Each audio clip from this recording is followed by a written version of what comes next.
Reit, i ni wedi bod yn dathlu wythnos Dysgu Cymraeg yr wythnos hon. A heddi, mae Jeia wedi mynd ar daith arbennig gyda chriw o siaradwyr Cymraeg newydd. Ie, mae yng nghanol Caerdydd mewn adeilad enwog iawn. Da ni gyd wedi hen arfer a chlywed y newyddion diweddara oddi ar y teledu, radio, ffrydio byw. Da ni'n gyfarwydd efo'r set newyddion, gweld y mapiau tywydd amrywiol, arwynebau a lleisiau cyfarwydd sy'n dod ar straeon yma i ni'n ddyddiol. Sut hoffech chi weld y cyfan? Wel, dewch efo fi.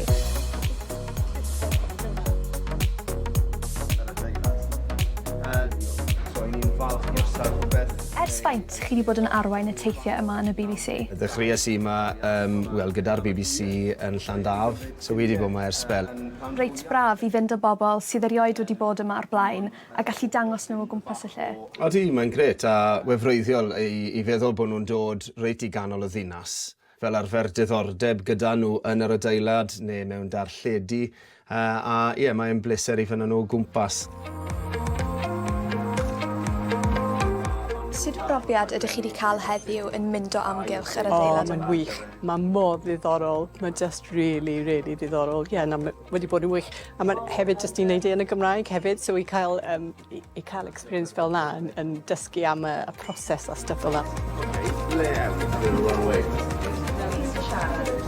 Pa mor braf yw hi bod digwyddiadau fel hwn yn digwydd i ddysgwyr i gael ymarferiaeth ac hefyd i fagu bach mwy o hyder hefyd? Wel, mae digwyddiadau fel hyn yn holl bwysig i siaradwyr newydd ac i ddysgwyr, i fynd ar Gymraeg tu allan i'r dosbarth ac i ymarfer i Cymraeg ac weld y Gymraeg fel iaith dduw. Oedd hi'n hyfryd hefyd cael sgwrs efo ambell un oedd ar y daith efo fi. Ydych chi'n byw yn lleol i'r adeilad yma?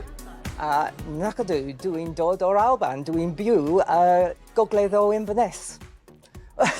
Dewis i Cymraeg achos does dim Gaeleg a Duolingo ar y pryd pan o'n i'n dechrau. Oes gennych chi hoff ran o'r adeilad neu ardal sydd wastad yn cael ymateb da? Wi wastad yn joio bod yn y stiwdio newyddion, achos mae pawb yn cerdded mewn i'r stiwdio ac yn adnabod e'n syth. Ond hefyd, fel rhywun sydd â diddordeb mewn radio, a dramau radio, mae studio Dylan Thomas yn ffantastig.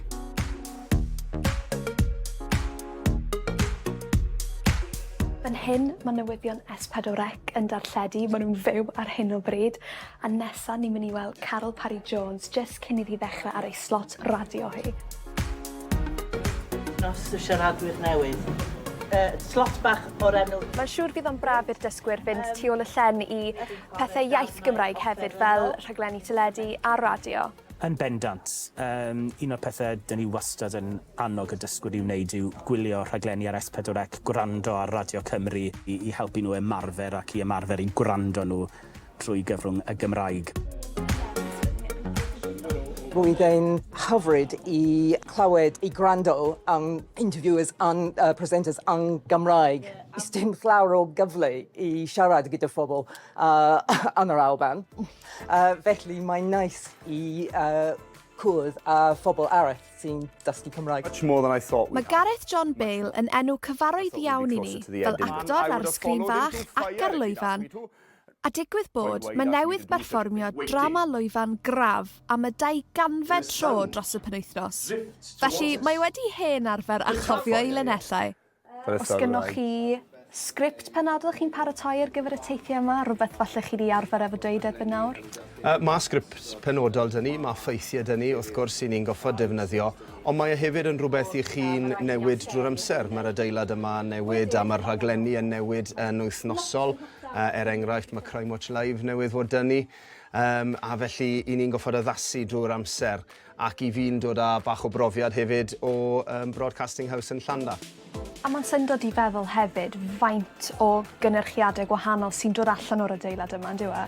Odi, a mae bobl yn cael surprise mawr, ac i ni wystod yn hyrwyddo'r ffaith bod S4C yn gwneud rhaglenni yma hefyd, a bod y BBC yn gwneud tua 520 o oriau bob blwyddyn i S4C yn cynnwys pethau fel newyddion sydd yn dod o'r adeilad yma yn y gorffennol, y clwb rygbi wrth gwrs, a yn ogystal pethau fel pobl o cwm lawr y Mae Caerdydd. Ond hefyd popeth arall trwy'r iaith Saesneg hefyd sy'n cael ei wneud yn Sgwâr Canolog.